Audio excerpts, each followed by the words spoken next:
sarudzoi inokusvimbirai mukabira ichakusvimbirai sarudzoi inokusvimbirai mukabira ichakusvimbirai sarudzoi inokusvimbirai mukabira ichakusvimbirai sarudzoi inokusvimbirai mukabira. Judgment to the people of Zimbabwe and the world, and he will address you now. Mr. President. Thank you very much. Good morning, ladies and gentlemen. I want to take this opportunity to thank all of you for coming on a Saturday, which is a very difficult day, but nevertheless you have managed to come. I want to appreciate. I also want to take this opportunity to just appreciate the members of the leadership from the standing committee who have managed to make it at such a short notice, and also our colleagues in the alliance. Some of them couldn't make it on account of time, but be that as it may, I also want to appreciate our gratitude to our members of the National Executive here present. We are meeting at a very crucial moment in the history of our country. As you are aware, and as you may know, we have just heard the court decision, which was handed down yesterday. You are aware that we are sticklers to rule of law, sticklers to constitutionalism, and also sticklers to democratic practice. And for that account, we felt that we needed to exhaust all the available constitutional remedies within the confines and dictates of peace. That we did. It's clear that the legal route has led us to a dead end in the context of the result that has come out of that court. That result which does not, in our view, accord with the legitimate and credible case that we did put before the court.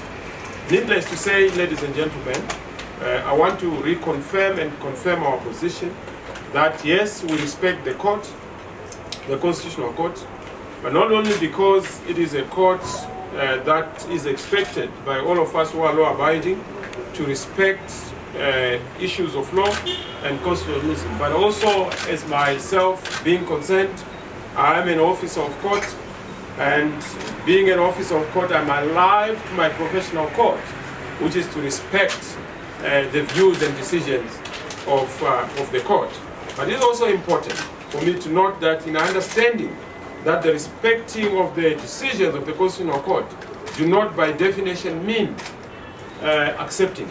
You can respect but not agree with the Constitutional Court. And I respectively disagree and reject the position that was arrived at by the Constitutional Court. As you are aware, it doesn't mean that the Constitutional Court is an infallible institution. They can also make mistakes, just like the mistakes that were made by ZEC. And we have every right in a constitutional democracy that once a decision has been made, citizens do have the right to freely criticize a decision in keeping with the right to freedom of expression and also respecting the cornerstone of our Bill of Rights. I must say that President Chamisa, who is here present, does respect the Constitutional Court, but he has problems with the findings of the Constitutional Court. When Chief Justice Malawa himself noted the essential point yesterday that it is not the duty of the Constitutional Court to confer legitimacy on any particular candidate or on any particular election.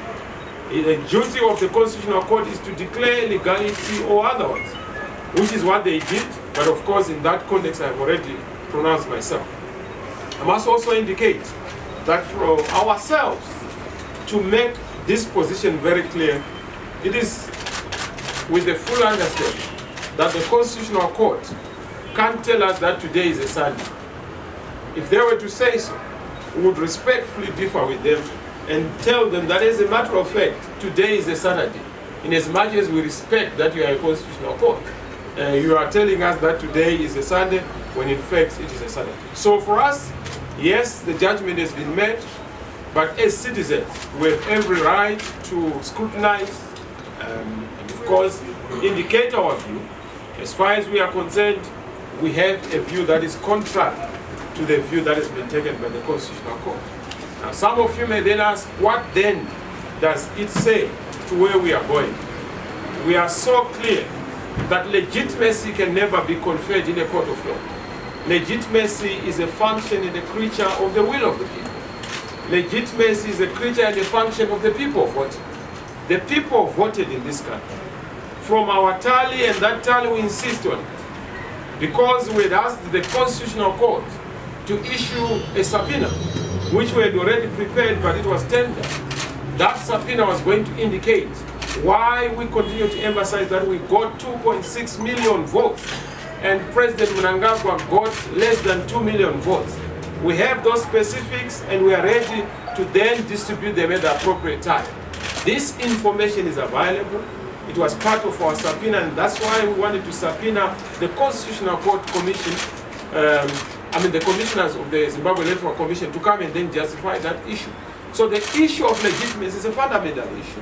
It has not been dealt with, it will not be dealt with, it has to be dealt with. That's the first point. The second point is obviously issues around where we felt that certain information was not taken and given due regard.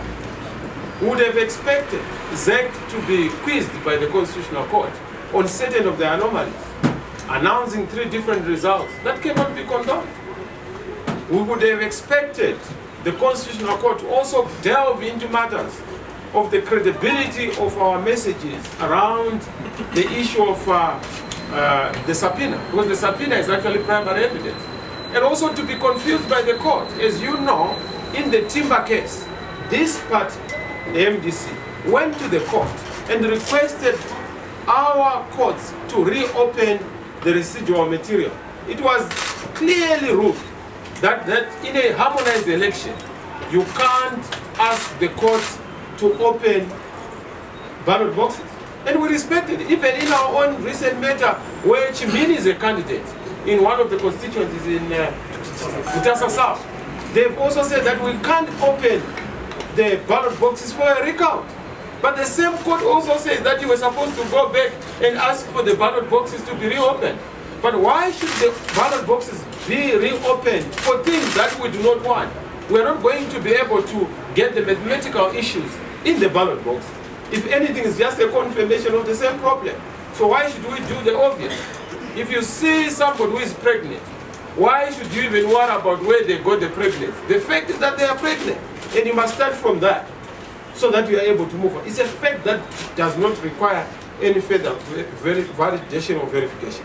Now, in terms of going forward, I've heard what has been said by Mr. Mnangagwa, that he accepts the court decision. Yes, he may accept the court decision, but the court decision is not the people's decision. He must be able to look at the reality that the people who voted do not believe in him.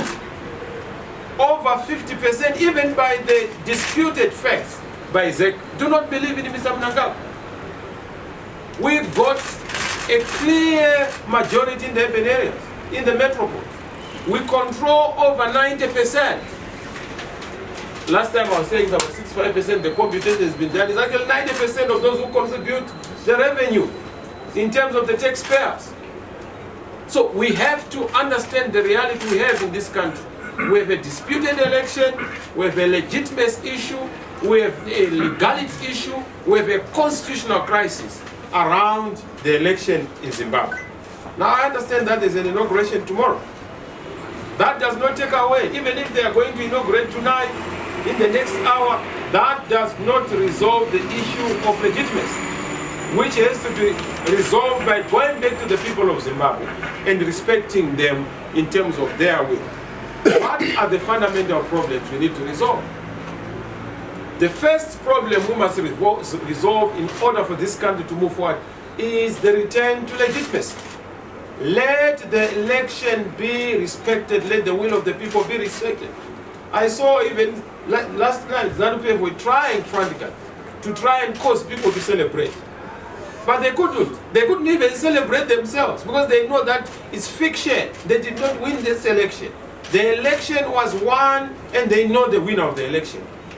President Mnangagwa knows who won the election. Vice President Chiwenga is even more convinced on who won the election.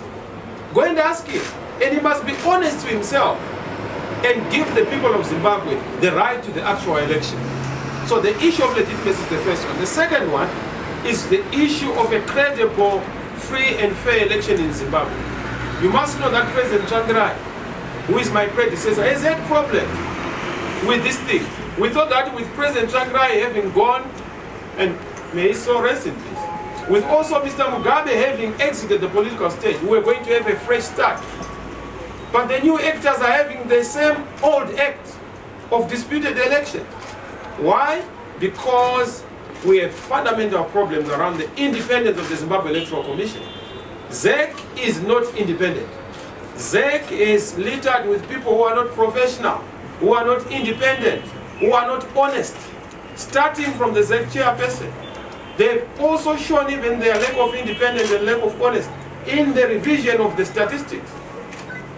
That's fundamental point. So even in the next 2 days, we have a by-election. In the next 5 years, we have an election. We will come back to square one, where we have disputed elections. Now, we need to move forward and say, let's have fundamental reforms on the second aspect to deal with the issue of disputed elections in Zimbabwe, but respecting the will of the people. Free and fair elections have been an elusive dream for Zimbabweans. A vote must count. When people vote, the vote must count. As it is, the vote does not count. It's not a rule of law, but a rule of man. And that is what we must be able to cure, so that we're able to move. The role of the military is very important. We have seen that there has been an undue role of the military in certain of the civilian institutions. That must be sorted out through a process of national engagement. Of course, we have the issue of the national economic crisis. You are aware that people have gone without salaries. Vendors have had problems. We all have problems with cash. I'm told that the dollar is just gone haywire.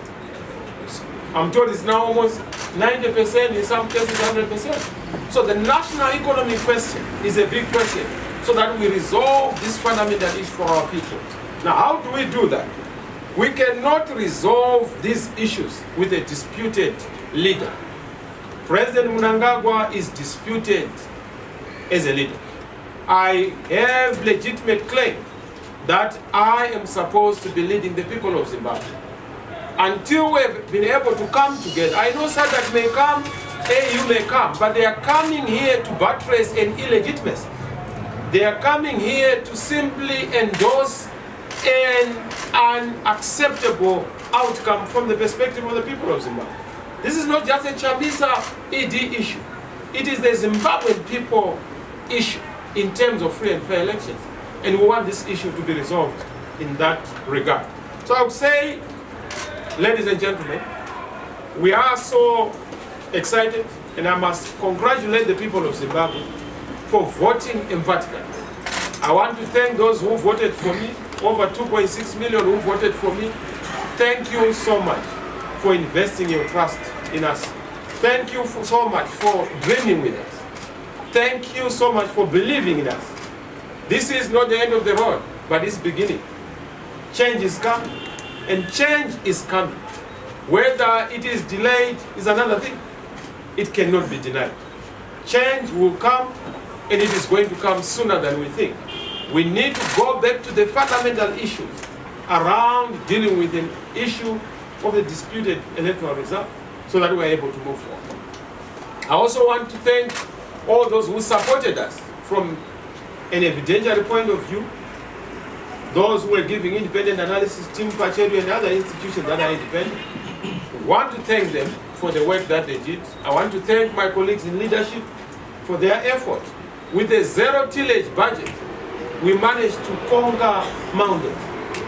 Our silos are now full in the local authorities with all the mayors, over 26 mayors. Our silos are full in parliament. We've managed to increase our number of parliamentarians. With all the other ones we are challenging, we hope that we're going to have a significant figure and reduce even the 2/3 majority of ZANU-PF in parliament. With our zero tillage budget, we managed to have 2.6 million votes and win the presidential election. Defeat Mr. Mnangagwa, who had A 400 million budget. According to the former Minister of Finance, I trust these figures. So it's very clear that we did very well. And I want to thank the people of Zimbabwe for that. Hope is what we have. And we are going to win. It's the beginning. Yes, the constitutional court route has been shut, which is the legal route.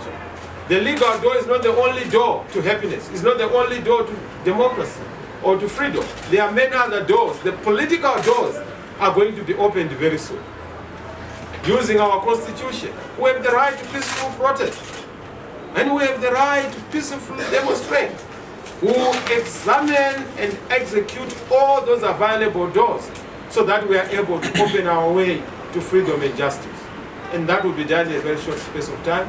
In the party, we've said we are meeting as the National Council next week to have a comprehensive analysis of the judgment, but also to have a comprehensive view on where we are going politically. So we want to consult party organs, but I can tell you that victory is certain and victory is coming. Thank you very much. Thank you, Mr. President.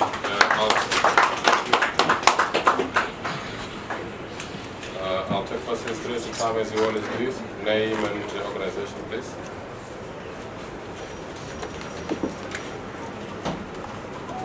Yes?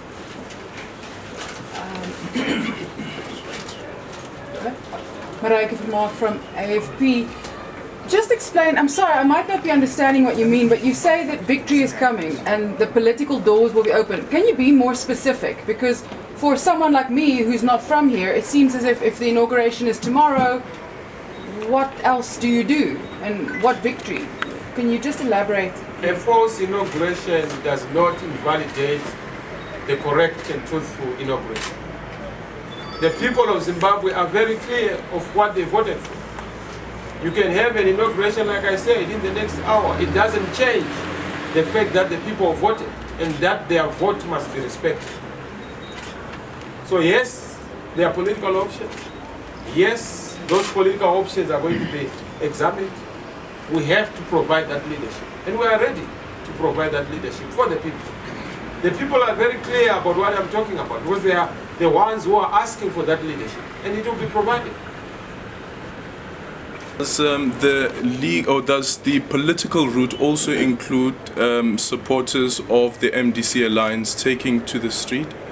Does it also include you meeting with the ZANU-PF and President Emmerson Mnangagwa to see whether you'd want to have a government of national unity? We are not just political animals. We are also constitutional animals, legal animals, law-abiding citizens. The same constitution that took us to the Constitutional Court is the same constitution that gives us the right to demonstrate. It's actually a constitutional right, which we have not exercised over the past few days on account of examining and executing the constitutional rule. Now that that door is shut, there are many other doors. That Section 59 door of political protest is just one of them.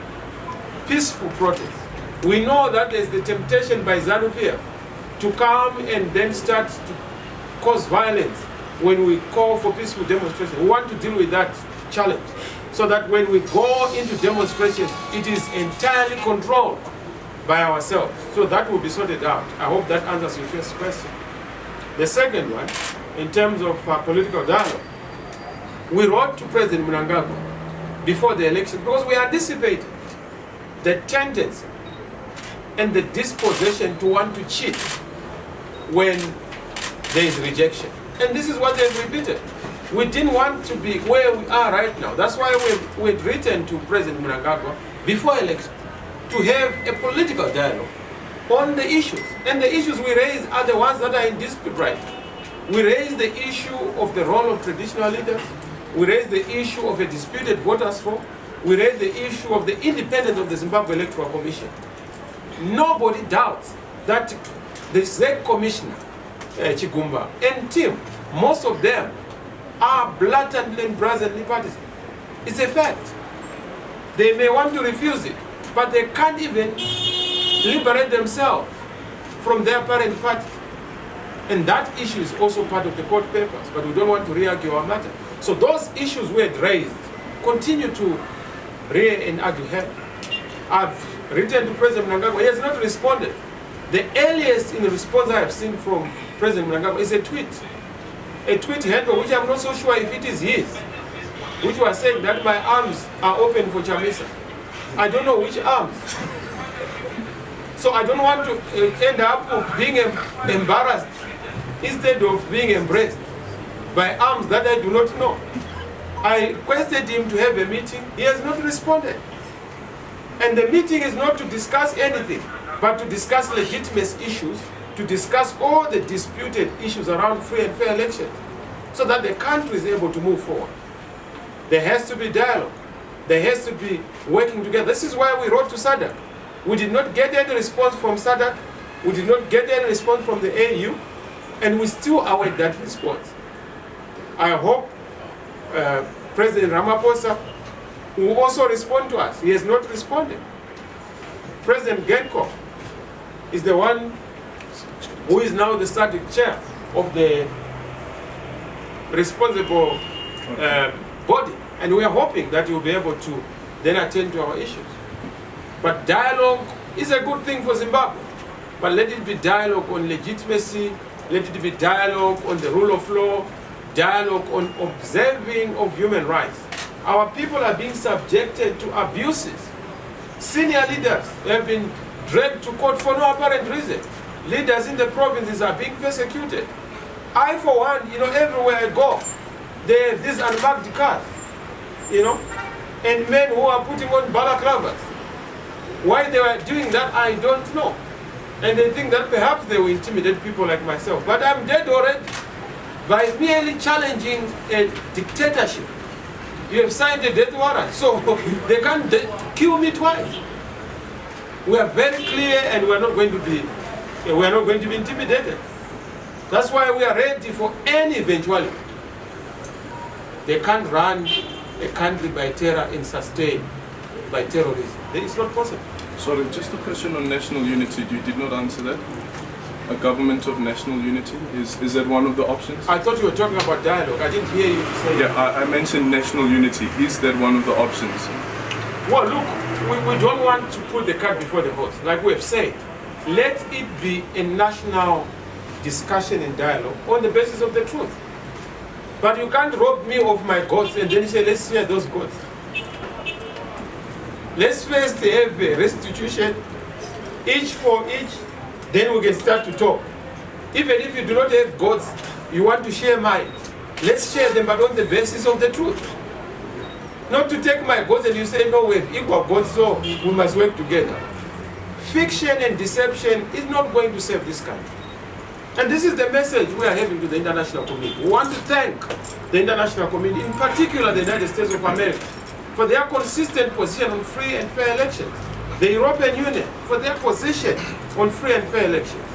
And other international bodies that have continued to emphasize that we need free and fair elections in this country. We have not seen those free and fair elections. And we hope that they will continue to help the people of Zimbabwe to secure a legitimate outcome, to secure the endorsement of the will of the people. Thank you so much. My name is Osaya Mpiringi, an independent media practitioner. I've got a question in 3 parts. The first one I want to... In 3 parts? Yes, but it's one question. Okay. Yes. Is that subsection Roman numerals? It's all right, no problem. Thank you so much. I quoted one part where you indicated that legitimacy will only come from the people, by re-engaging the people. My question is, are you suggesting a rerun to this election at all?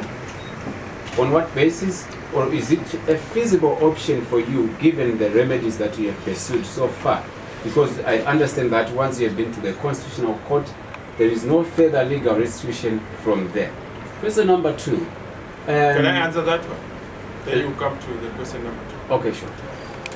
There is a difference between legality and legitimacy.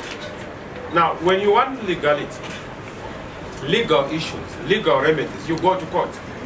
When you want legitimacy, you go to the people, the court of public opinion. We went to the people, we got that legitimacy, But that legitimacy was not then validated in a court of law.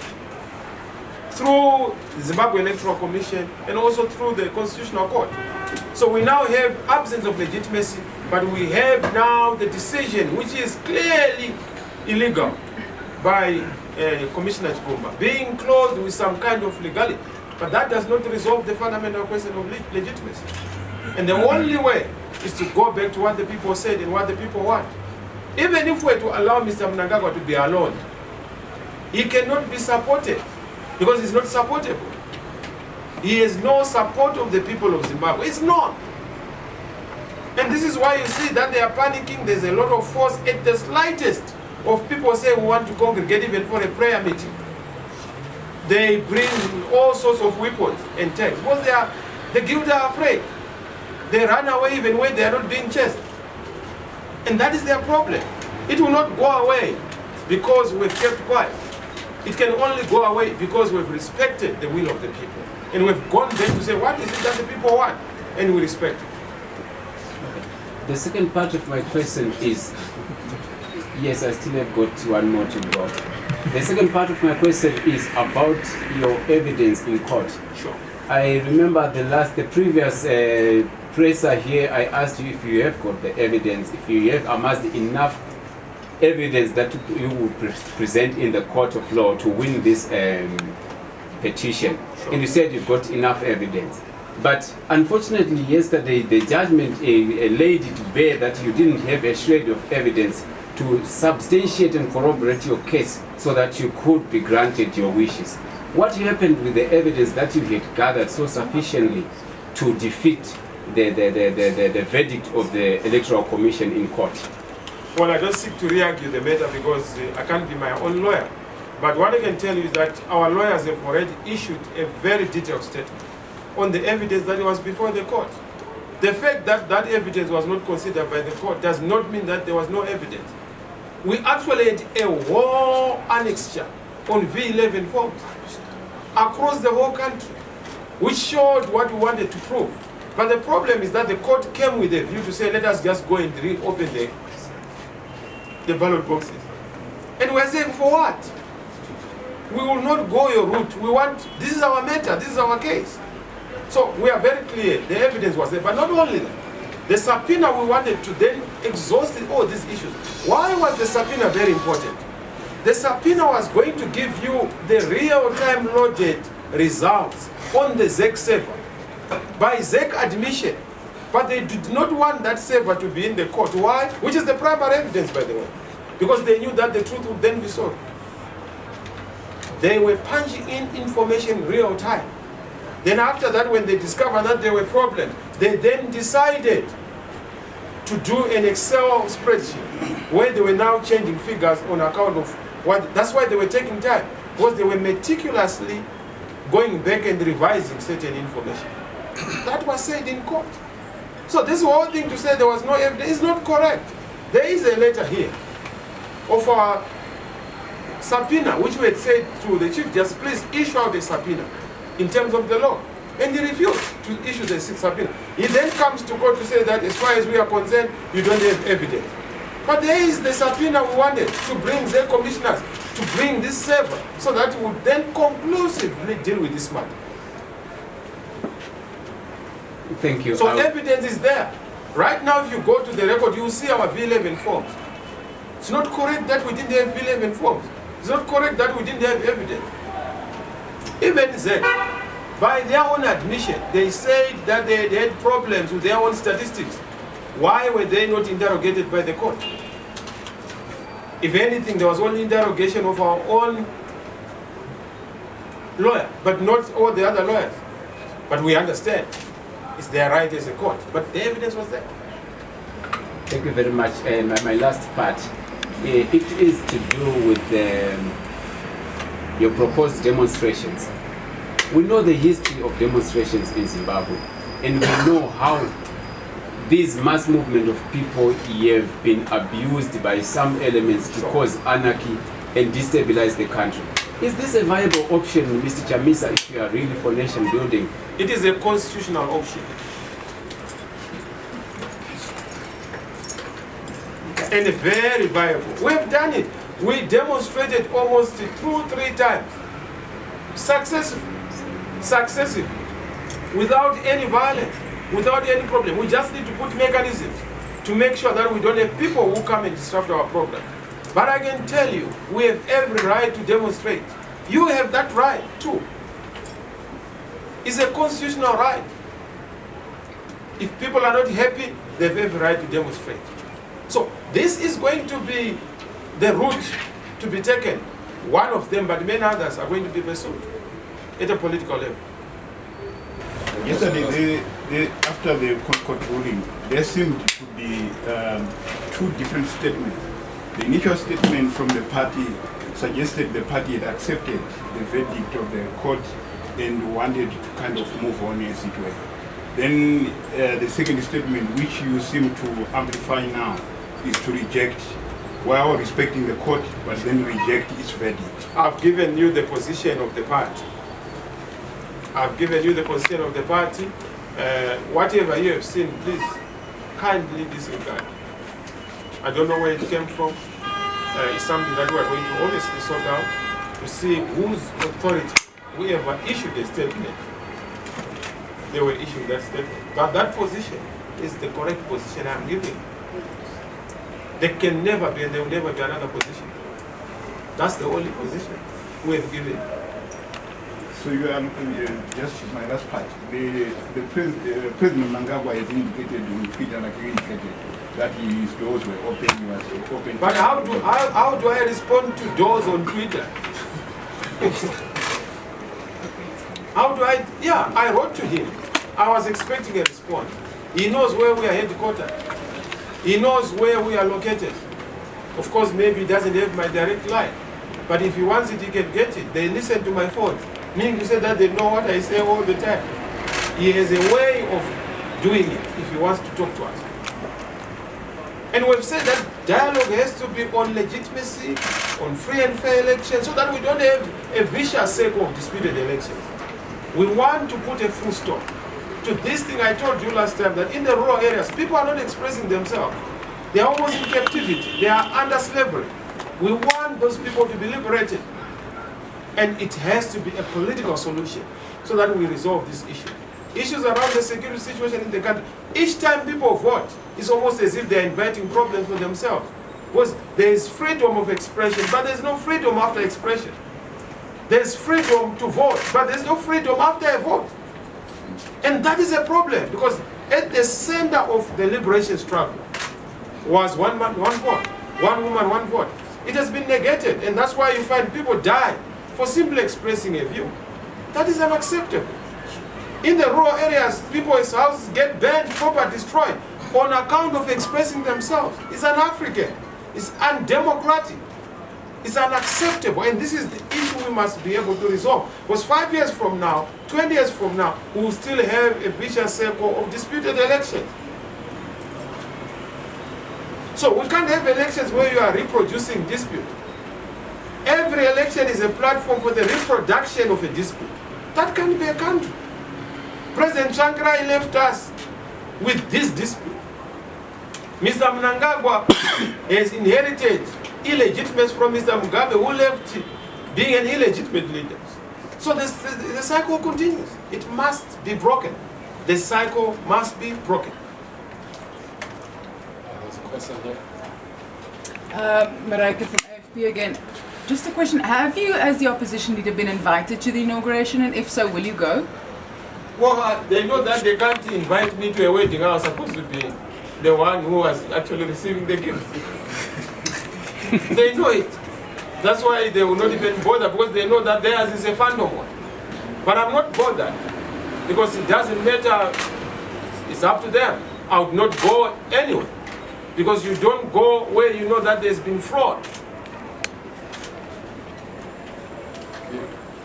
There was another question here. Sorry, from journalist. Mr. President, we've seen the arrest and prosecution of some of your lieutenants, including 2 of your alliance leaders, President Biti, It certainly worries you. It does. I'm very, very worried. That's why I said dialogue has to be around what I call a continuation of the 38 years, 37 years of what was happening under ZANU-PF. There has not been any new dispensation. If anything, there's been a new persecution. There's been a new wave of terror. The same act, possibly the same actors. But what has just changed is that the act is now much more refined. They will tell you.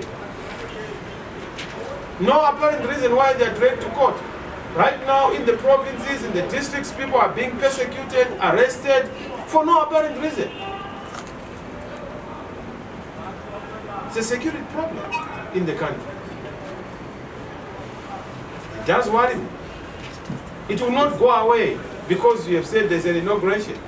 It will go away once we begin to go back to the rule of law. We go back to the democratic tenets, respecting the will of the people. And respecting that diversity is a normal feature. We can't all be the same. But look at how Mr. Biti was arrested. When he was trying to creatively secure it. He's a great man. I think he must actually act in some movie. I think he would make a very nice character. Because I saw the video when he was, trying to rescue himself from all these women. We must have a movie. A powerful movie. But yes, on a serious note, these are serious issues of concern. Very, very serious. Yes, Manyambavu. Last part. You say that there's always the presidential prerogative, so I have to exercise it. I know that you said it's enough. Yeah, you said Mr. Mnangagwa must restore your goals. Sorry? I would suggest that's not very common for thieves to voluntarily return what they have taken. My point is there's very little prospect of that happening. And the next visitation with the people in terms of elections is in 2023. So are you saying to your supporters that the victory you are saying is certain can only be expected at the next election? Or are you pushing for an earlier vote? No, victory was certain before the election. It was secured during the election. We won. What we are now doing is to protect that victory. So that protection is sure and certain. And it will happen. We will continue to pursue democratic means to make sure that that result is respected. Of this election, not the next one that is to come. We can't afford 5 more years of this kind of hardship. Zimbabweans can't afford these 5 more years of a vacant leadership. Zimbabweans can't afford 5 more years of promises without delivery. There must be answers. Workers need answers. The young people out there who want jobs need answers. Pensioners need answers. Women in the village, in the countryside, they require answers. You journalists also need answers. But those answers are not going to come on account of the reproduction of the past, but a proper alternative. And that's why what is before us is that we will make sure we safeguard and secure our victory, your victory. Last one, Mr. President. Mr. Butu, the Deputy President of MDC, led by Thokozani Kupe, said, don't waste time but I want to hear your comment that he now demands the 1.8 million. You see, we have no time for jokes. That guy is a big joke. Why should we waste time on our joke? This is a serious national matter. And you want to be pursuing side shows by this man, what's his name? Yes. Why do you want to waste time? Not me, I'm not wasting time. Not you, Oh, I'm okay. saying Yeah. you're listening to him. You have better things to do, my brother. Thank you very much. We hope that things will work out. Thank you. God bless you.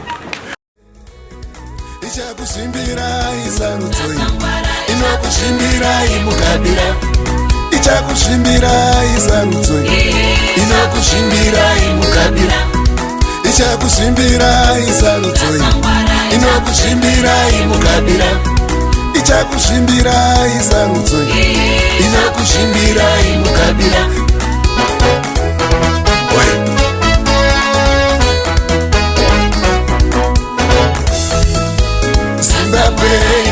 ichakuzvimbirai mukabira, ichakuzvimbirai sarudzo mukabira, ichakuzvimbirai sarudzo mukabira, inokukuvadzai sarudzo ichakukuvadzai mukabira.